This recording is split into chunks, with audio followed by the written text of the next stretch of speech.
Bom, vamos lá. O tema de hoje, para o capítulo 7, é Vida Campestre.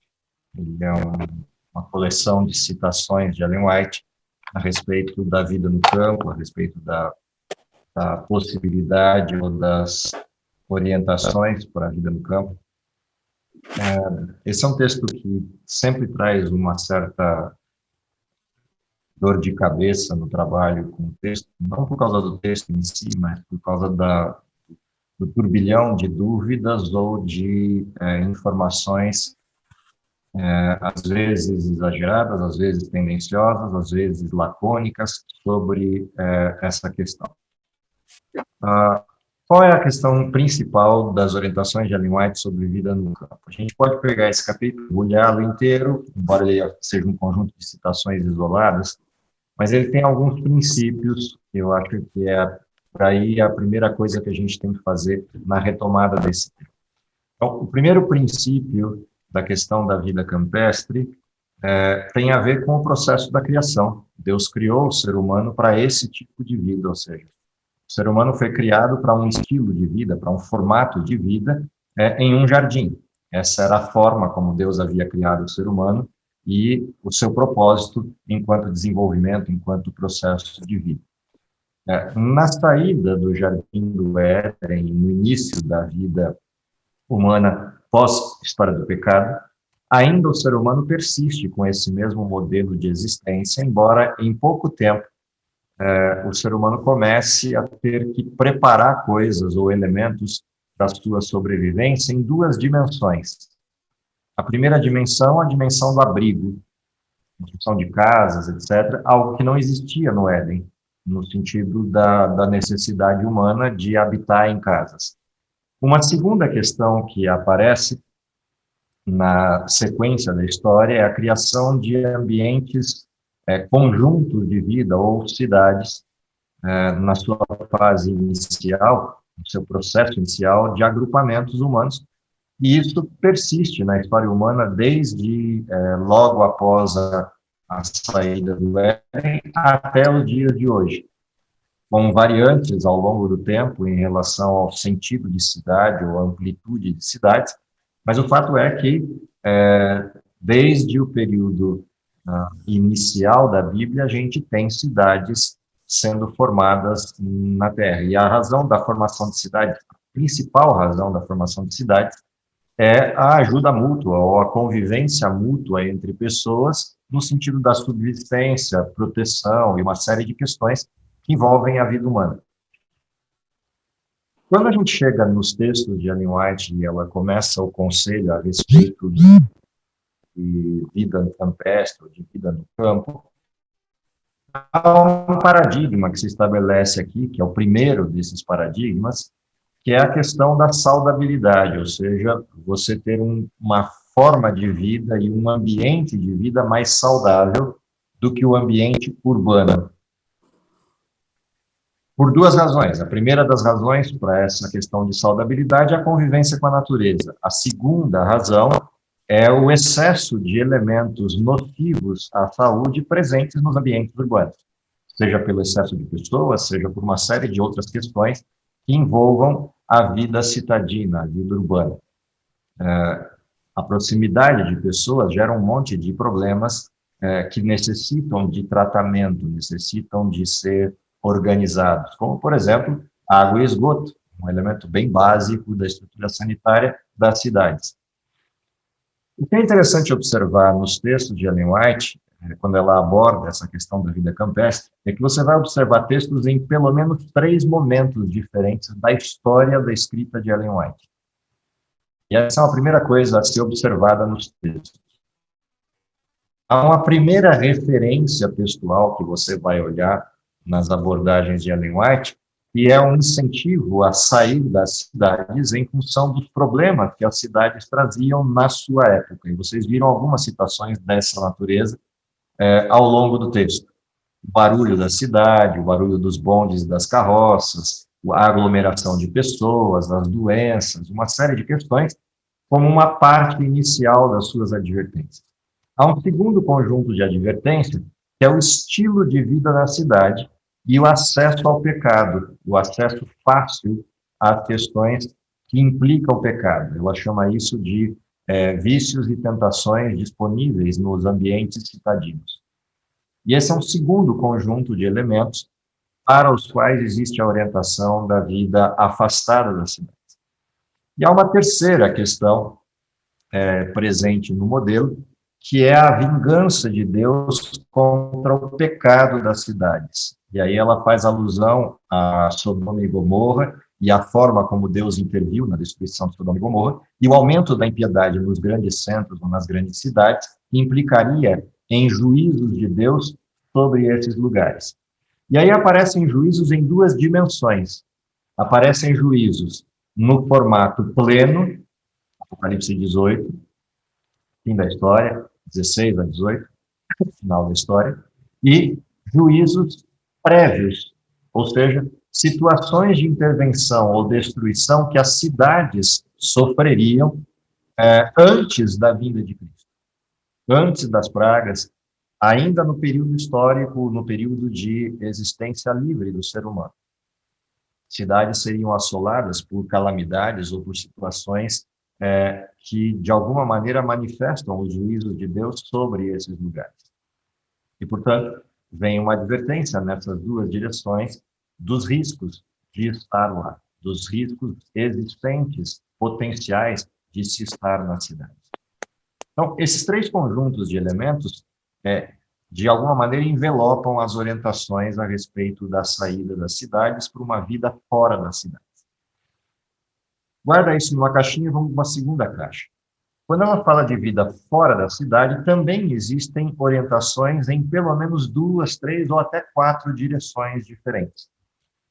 A primeira delas tem a ver com viver fora das cidades, mas não longe delas. Ou seja, fora no sentido de não habitar nos centros urbanos, habitar nas periferias ou em lugares a uma certa distância da cidade, mas não longe das cidades, ou seja, a uma distância fácil de acesso e próximo de vias de acesso fácil à cidade. E esse é um primeiro conjunto de orientações a respeito do sair da cidade e morar fora dela. Nesse conjunto de advertências de sair da cidade e morar fora dela, vem um pacotinho também de advertências, que é por que morar perto e por que ter vias de acesso fácil. E há pelo menos 3 razões para isso. A primeira delas é o acesso fácil às coisas que necessitamos da cidade. Socorro, alguns elementos de necessidade primária de existência, como, por exemplo, materiais e estrutura para a vida no contexto atual dela. Esse conjunto de elementos de segurança, de acesso às coisas, é a primeira razão que aparece nas advertências. Uma segunda razão para estar perto das cidades é a necessidade de intervenção nas cidades com a pregação do Evangelho. Ela de postos avançados. De postos avançados, você teria a possibilidade de, estando numa via de acesso fácil e a uma distância não longe demais da cidade, poder atuar nessa cidade para a pregação do Evangelho, seja na pregação oficial ou seja na pregação voluntária do Evangelho. E uma terceira razão é que tem pessoas que precisam trabalhar. E estar em vias de acesso à cidade implica você poder trabalhar na cidade e morar fora dela. Então, são 3 elementos interessantes que aparecem nas citações nessa orientação primária, que é morar fora da cidade, mais perto da cidade, no sentido das vias de acesso. Há um segundo conjunto a respeito da vida campestre, que é a vida campestre de fato. Ou seja, é eu não ter vínculo com a cidade, morar fora dela em ambientes rurais e fazer base nesses ambientes rurais e ali estabelecer a vida. Esse é um segundo conjunto de orientações e possibilidades da vida fora da cidade. Mas aí já não é a vida fora da cidade, no ambiente próximo à cidade, mas é a vida na cidade fora da cidade como ambiente rural, ou seja, viver da terra, viver da estrutura rural, viver daquilo que se pode produzir a partir da estrutura rural. E aí, se estiver perto de algum lugar, serão cidades pequenas, pequenas bases ou pequenos postos, onde você possa também ter acesso a coisas que você precise ou para desovar materiais e produção, se você tiver que comercializar esse material para você poder ter a questão da remuneração para comprar outros elementos de que você precisa. Afinal de contas, você não produz tudo que você precisa dentro de um sítio, você precisa de outras questões, dentro de uma zona rural, ou dentro de uma fazenda, ou dentro de uma chácara, você não consegue produzir tudo o que você precisa. Você tem elementos que você vai precisar, seja em nível manufaturado ou industrializado, que você vai precisar ter acesso. É por conta da questão do que hoje existe no mundo em termos das dificuldades que a gente tem pela proliferação de uma série de itens que conspiram contra a vida no campo. Desde pragas, pestes, etc., até outras questões de segurança, das quais você precisa, de alguma forma, algum acesso ao mundo urbano, ao mundo citadino. Então, esse é um segundo conjunto de orientações, que aí a orientação da vida de fato no campo, no sentido pleno da vida no campo, e não no sentido parcial da vida no campo. Há uma terceira questão que Ellen White pontua, que é o estabelecimento das instituições da igreja no campo. E aí, quando se fala de instituições da igreja, está se falando basicamente das instituições formadoras de obreiros ou formadoras da mão de obra ativa da igreja. Portanto, estamos falando de colégios de internato, eventuais sanatórios e algumas instituições, por exemplo, indústrias ou coisas do gênero, que são instituições que não precisam estar dentro das cidades. Elas podem estar fora das cidades, em postos mais distantes e, preferencialmente, espalhadas, não todas no mesmo lugar, como aconteceu, por exemplo, em Battle Creek e gerou uma série de problemas. A ideia é espalhar as instituições umas das outras e mantendo essas instituições em lugares menores, fora do ambiente citadino principal e dando a possibilidade de um crescimento da igreja em outros lugares que não só os ambientes urbanos. Então, esse é um terceiro conjunto de orientações a respeito do não agrupamento ou aglutinação da estrutura da igreja num só lugar. Isso vem como um terceiro conjunto de orientações. E ainda vem, eu diria, talvez um quarto modelo de orientação, que é o modelo intermediário entre o campo, entre o fora da cidade na periferia e as cidades pequenas, que é um conselho de a possibilidade de você sair das grandes cidades e ir para vilarejos ou cidades menores, onde a vida ainda se mantém com a tranquilidade, sem toda a interferência urbana ou todas as estruturas que usualmente tem no modelo urbano. E esse seria um modelo intermediário entre uma situação de vida plena de campo ou uma vida próxima ao grande centro, mas fora dele no sentido de periferia. Ou seja, há diversos tipos de orientações e diversos modelos diferentes de afastamento da cidade. Guarda esses quatro dentro de uma caixa também, enquanto referência. Há uma outra questão que são os motivos. Qual é o motivo para você sair das cidades? O principal motivo abordado nos textos tem a ver com a educação dos filhos, e é o que mais se repete ao longo dos textos. O processo da educação das crianças, o processo de desenvolvimento delas e o acesso dessas crianças a elementos simplificadores da vida e elementos naturais da existência, como um jardim, flores, frutos, etc. E dentro desse contexto, como não há nada para fazer além do formato da vida em si, no sentido pleno do que é viver, sobra tempo para fazer coisas que são de crescimento individual e desenvolvimento do caráter. E, portanto, as orientações para essa vida afastada do modelo do grande centro aparecem, em primeiro lugar, para esse desenvolvimento, que tem a ver não só com a saúde física, mas com a saúde espiritual e mental e emocional das crianças. Mas também tem um outro aspecto, que é sair da ociosidade da vida citadina. Afinal de contas, a vida citadina para a criança se torna ir para a escola e ficar em casa. E esse processo que a vida urbana impõe leva essas crianças, em função do trabalho dos pais, eventualmente, a terem que conviver em ambientes que são ambientes de risco, como, por exemplo, e a Ellen White usa esse termo, serem educadas na rua, no sentido da convivência que tem com pessoas que não têm o mesmo alinhamento de fé e têm que viver nesse ambiente de contato ampliado por conta ou do isolamento em casa ou da ausência dos pais em função de trabalhos na vida urbana, na cidade. Ou mesmo que um dos pais esteja em casa, ainda assim a criança vai ficar 6, 8 horas de um período diurno nessa ociosidade apresentada nos modelos de vida urbana. E isso Ellen White levanta como uma advertência de risco dentro da cidade. Aparece ainda uma terceira advertência, que é a questão de que crianças estudem em escolas onde a influência do mundo é muito forte. E isso tem a ver com o fato de, em determinados lugares e estruturas, você ter que ir para escolas que não sejam necessariamente alinhadas com o modelo filosófico cristão adventista. E ela faz advertências a essa questão. Porém, há algo importante exatamente nesse ponto aqui, que vale como destaque.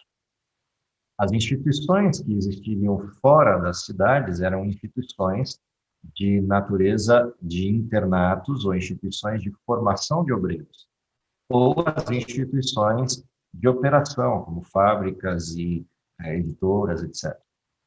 Mas quando se fala de igrejas, o templo, o lugar onde se reúne o grupo da igreja, isso acontece tanto nas cidades pequenas quanto nas grandes. E essas igrejas tinham escolas paroquiais, apesar de estarem na cidade. E, portanto, havia possibilidade em algumas cidades de escola disponível para os filhos, principalmente aqueles que morassem na cidade e precisassem dela. Como também aqueles que estivessem em postos avançados e precisassem ir para a escola e voltar, desde que isso fosse possível. Ao contrário, teria que se abrir uma outra escola naquele lugar. Agora, todas essas orientações foram dadas dentro de um contexto de século XIX. E a gente está aí na segunda metade do século XIX. Portanto, estamos falando de um tipo de vida citadina e um tipo de vida no campo, e um tipo de acesso a determinadas questões que é totalmente distinto do modelo atual. A começar por uma série de questões. Por exemplo, você ir para um modelo de vida campestre é até possível, mas você não vai conseguir escapar do fato de que, em grande parte dos países do mundo, a educação do século XX e XXI, ela é estatizada e obrigatória. E, portanto, existe um princípio na leitura dos textos proféticos, que é não ler textos isolados sobre um tema, mas ler todos os textos que falam sobre o mesmo tema, antes da gente estabelecer conceitos obrigatórios. Então, primeira questão importante. A vida no campo é uma orientação importante e substancial nos textos de Ellen White? Sim, não há nenhuma dúvida sobre isso.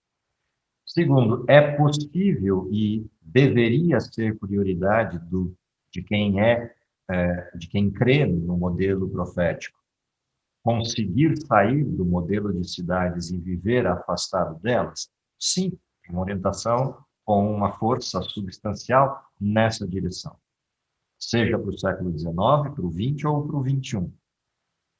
Todos eles continuam a mesma força e o mesmo peso da orientação, e eu diria que os problemas só agravaram.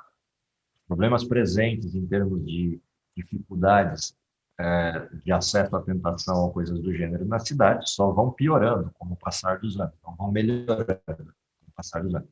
Então, Continua o mesmo peso de orientações neste aspecto.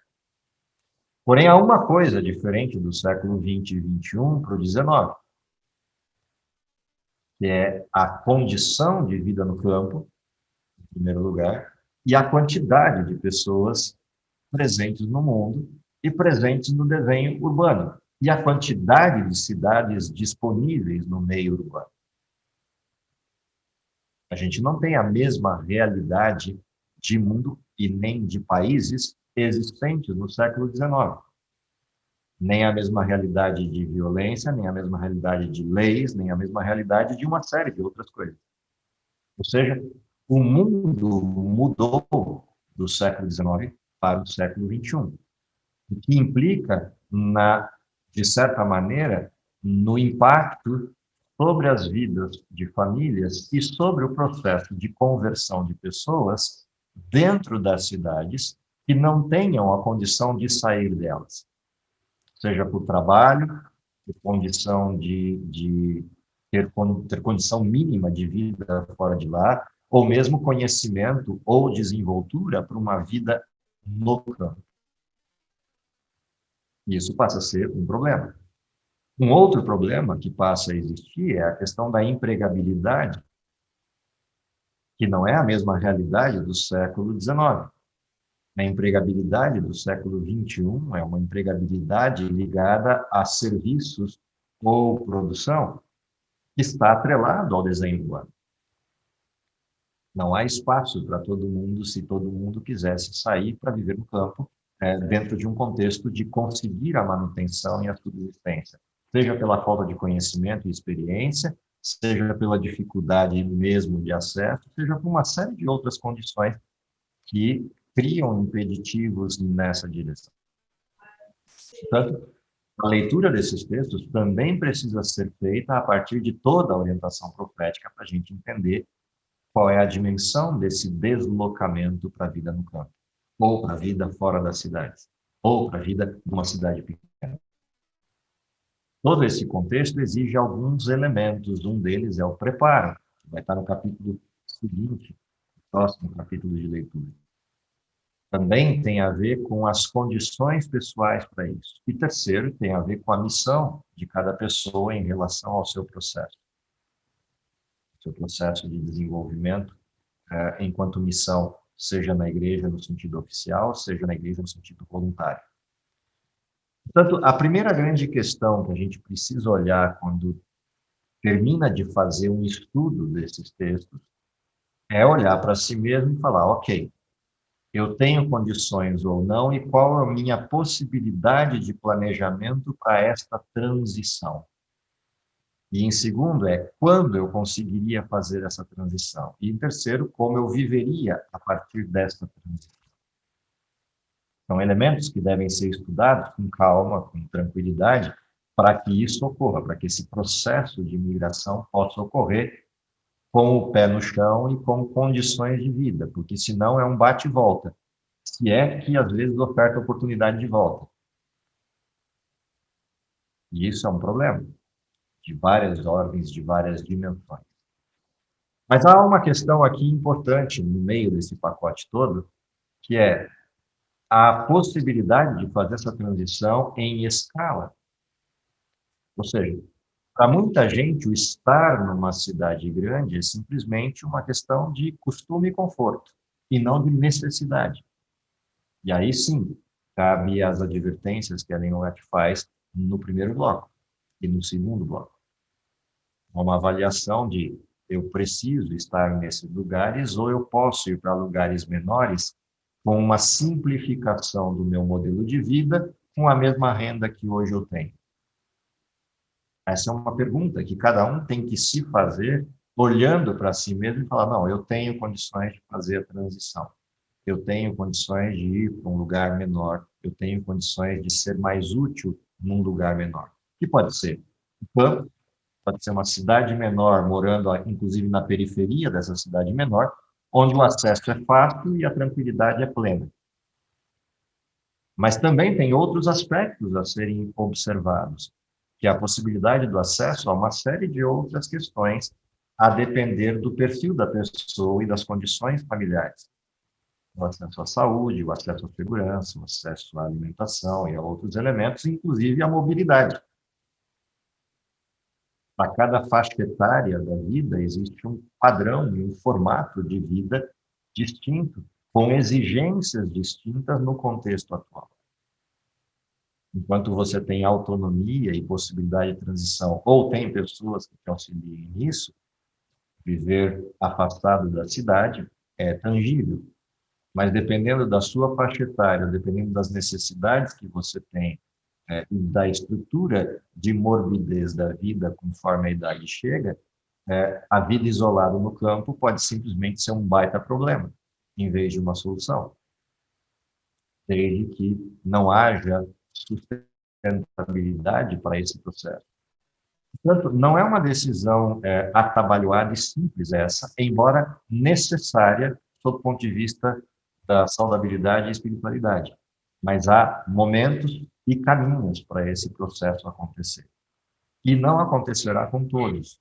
Não serão todos os que migrarão para lá, não serão todos os que poderão viver nessa condição.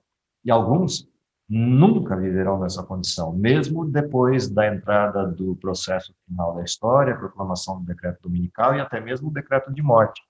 Haverão pessoas que ficarão na cidade por necessidades da missão. Mas aí já é uma minoria, mas haverá esse grupo. E haverão outros que ficarão lá por outras condições de dificuldades de acesso que não lhe permitiram a sair. Porém, a grande maioria terá feito algum tipo de migração em algum desses momentos. Então, aí vem uma última questão no texto, e na abordagem dessa questão da vida campestre. Há um grupo de orientações que são para já, no sentido da perspectiva de Ellen White, ou seja, já a partir dela, a partir dos seus dias, que são essas mudanças transicionais, esse processo de migração planejado, arquitetado, ajustado, feito com sabedoria e serenidade, para uma vida melhor. Há um segundo momento que aparece na referência, que é o momento decreto dominical, que obriga a saída das grandes cidades para as cidades menores. E aqui tem um aspecto interessante. Ellen White pontua, em alguns dos seus textos, e pelo menos 2 deles estavam referenciados aqui, e alguns irão antes para esses lugares e prepararão o caminho para os outros que virão depois. E, portanto, ir para uma vida campestre tem um primeiro aspecto, que é a questão pessoal de desenvolvimento, mas é também, para esses que tiveram a oportunidade de ir, um momento de preparo para receber aqueles que terão que sair no momento do decreto e que precisarão de apoio nessas bases distantes das cidades para essa primeira migração. E depois, para a segunda migração, que é a vida afastada de qualquer tipo de cidade, nas montanhas ou lugares ermos da terra, quando o processo de perseguição chegar no seu limite máximo. E aí é a fuga total, é a saída plena, né, do vínculo com qualquer estrutura presente no mundo e presente na vida urbana. O isolamento, literalmente, no meio do mato. Essa transição em 3 momentos, ela também é uma questão que deve ser de atenção na leitura desses textos, para a gente perceber o que acontece em cada um deles. Como isso deixa claro, nem todo mundo viverá no campo. Alguns migrarão da cidade grande para a cidade pequena e da cidade pequena para o mato, no sentido da fuga final das perseguições. Mas não passarão pelo processo da vida no campo, no sentido do significado da vida no campo, que é o plantio, a colheita e todas essas coisas da subsistência no campo. Até porque esse não é o único objetivo da ida para fora das grandes cidades. Esse é um objetivo, que, se possível, seria fantástico, mas não é o único. A vida em um lugar menor, mesmo sem a produção agrícola para subsistência, mas a produção de elementos de plantio, como flores, jardins, cultivo, etc., o manejo com a terra, com alguma coisa da terra, mas não para subsistência plena, também é uma parte das instruções. Até porque uma vida no campo com subsistência plena implica em lugares, em quantidade de terra, já em nível maior, lebas maiores de terra, e processo de plantio, né, que exige certas técnicas e certa estrutura que não necessariamente todo mundo consegue ou todo mundo tem sucesso. Tem pessoas que não têm esse talento, mesmo que queiram, tem pessoas que não conseguem, até por conta da criação que tiveram na vida urbana. Portanto, a escolha de cada um desses perfis de transição deve ser feita a partir de um processo de comunhão, de um processo de planejamento, de um processo decisório que leve a uma condição adequada de transição. Ou seja, de tudo isso que fica, de fato, como um grande conselho, que cada um se examine e comece a fazer intencionalmente um estudo nessa direção, para não ficar no sentido de um desespero de uma mudança atabalhoada, ou na questão de não parar para pensar e ir vivendo no rodão da vida na zona de conforto. Ou seja, a provocação do texto é um exame pessoal. Eu preciso estar onde eu estou? Eu tenho condição de fazer alguma transição? Eu tenho, nas condições atuais, algum tipo de possibilidade de migração a algum contexto menor ou alguma situação que oferte menos impacto do que é a vida urbana? Posso ser mais útil em lugares menores para a pregação do evangelho, apoio a igrejas menores, apoio a estruturas que necessitariam do talento de quem viveu na cidade e pode contribuir nesses lugares menores ainda por muito tempo? São coisas a se pensar a partir da leitura desse texto.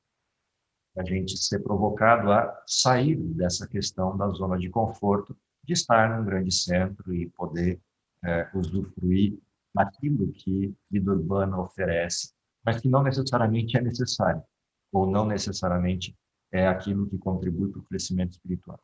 E, além disso, o fator de que a vida fora de grandes centros é mais barata e, portanto, exige menos, sobrando mais recursos para o emprego na pregação do Evangelho, que é uma outra questão presente nessas advertências da saída dos grandes centros e da possibilidade de uma vida mais frugal, uma vida mais barata, uma vida mais simples, e que permita um tempo e recursos maiores para a aplicação do Evangelho. São coisas presentes aí no resumão do que esse capítulo traz para a gente enquanto referência.